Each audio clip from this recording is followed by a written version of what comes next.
ಎಲ್ಲರಿಗೂ ನಮಸ್ಕಾರ. Welcome back to my mini vlog. Actually ನಾವೆಲ್ಲ ಎಲ್ಲಿಗೆ ಹೋಗ್ತಾ ಇದ್ದೀವಿ ಅಂತ ಅಂದರೆ ನಾವು ಮತ್ತು ನಮ್ಮ ಮನೆ ಪಕ್ಕದವರು ಎಲ್ಲ ಸೇರಿ ಒಂದು ಟೆಂಪಲಿಗೆ ಹೋಗ್ತಾ ಇದ್ದೀವಿ. ನಮ್ಮ ಮನೆ ಪಕ್ಕದ ಮನೆ ಆಂಟಿಯವರ ಊರು ಗಳಕೆಕೆರೆ ಬಂದು ಅಲ್ಲಿ ಒಂದು ದೇವಸ್ಥಾನದಲ್ಲಿ ಇವತ್ತು ಪೂಜೆ ಇದೆ, ಅಲ್ಲಿಗೆ ಹೋಗ್ತಾ ಇದ್ದೀವಿ. ಆ ದೇವಸ್ಥಾನ ಬಂದು ಭೈರವೇಶ್ವರ ದೇವಸ್ಥಾನ ಅಂತ. ಅಲ್ಲಿ 3 ದೇವ್ರುಗಳನ್ನ ಪೂಜೆ ಮಾಡ್ತಾರೆ. ಒಂದು ದೊಡ್ಡಮ್ಮ, ದೇವಮ್ಮ, ಮಾಸ್ತಮ್ಮ ಅಂತ. ದೇವಸ್ಥಾನ ಬಂತು, ದೇವಸ್ಥಾನದ ಹತ್ರ ಎಲ್ಲ ನಡ್ಕೊಂಡು ಹೋಗ್ತಾ ಇದ್ದೀವಿ. ಇಲ್ಲೇ ನೋಡ್ಬೋದು ದೇವಸ್ಥಾನದ ಹೊರಗಡೆ ಪ್ರಸಾದಕ್ಕೆಲ್ಲ ರೆಡಿ ಮಾಡ್ತಾ ಇದ್ದಾರೆ. ಇಲ್ಲಿ 1000 ಗಟ್ಟಲೆ ಜನಗಳು ಪ್ರಸಾದ ಸೇರ್ತಾರೆ, ಪೂಜೆಗೆ ಸೇರ್ತಾರೆ. ತುಂಬ ಫೇಮಸ್ ಆಗಿರೋ ದೇವಸ್ಥಾನ ಇದು.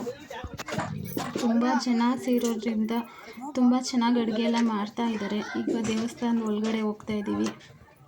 ದೇವಸ್ಥಾನ ನೋಡಿದ್ರೆ ಒಂದು ಮನೆ ಥರ ಇದೆ. ಮನೆ ಒಳಗಡೆ ದೇವ್ರನ್ನ ಪೂಜೆ ಮಾಡೋದು ಸಿಂಪಲ್ ಆಗಿದೆ, ಆದರೂ ಜನ ತುಂಬ ಸೇರ್ತಾರೆ. ಇಲ್ಲಿ ಎಲ್ಲ ಪೂಜೆ ಮಾಡಿರೋದಕ್ಕೆ ರೆಡಿ ಆಗಿದೆ. ಪೂಜೆ ಸಾಮಾನೆಲ್ಲ ತೆಗೆದಿಟ್ಕೊತಾ ಇದ್ದಾರೆ ಎಲ್ಲ ಫ್ಯಾಮಿಲಿ ಫ್ರೆಂಡ್ಸ್.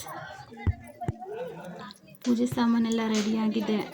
ಈ ದೇವಸ್ಥಾನದಲ್ಲಿ ಏನಂದರೆ ಈ ಥರ ಬಾಳೆಗೊನೆ ಎಲ್ಲ ಮುಂದೆಗಡೆ ದೇವ್ರಿಗೆ ಈ ಥರ ಕಟ್ಟು ಪೂಜೆ ಮಾಡೋದು ಇಲ್ಲಿನ ಪದ್ಧತಿ. ಓಕೆ, ಈಗ ಪೂಜೆ ಎಲ್ಲ ಮಾಡಿಸ್ಕೊಂಡು ಈಗ ಪ್ರಸಾದ ಕೊಡ್ತಾಯಿದ್ರು. ನನ್ನ ಮಗಳು ಆಗಲೇ ಪ್ರಸಾದ ತಿನ್ನೋಕ್ಕೆ ರೆಡಿ ಆಗಿದ್ದಾಳೆ. ಜನಗಳು ತುಂಬ ರಶ್ ಇರೋದ್ರಿಂದ ಇಲ್ಲಿ ಹೆಂಗೆ ಅಂದರೆ ರೋಡ್ ಸೈಡಲ್ಲೇ ಈ ಥರ ಕೂರಿಸ್ಬಿಟ್ಟು ಇಲ್ಲೇ ಊಟ ಹಾಕೋದು. ಆವಾಗಿಂದ ಇಲ್ಲಿನ ಪದ್ಧತಿ ಹೀಗೆ ಬಂದಿರೋದು. ಊಟ ತುಂಬ ಚೆನ್ನಾಗಿತ್ತು. ಪ್ರಸಾದ ಇಲ್ಲಿ ಯಾವಾಗಲೂ ನಾನ್ ವೆಜ್ಜೇ ಮಾಡೋದು. ಮಟನ್, ಅನ್ನ, ಸಾಂಬಾರು ಎಲ್ಲ ಮಾಡಿರ್ತಾರೆ.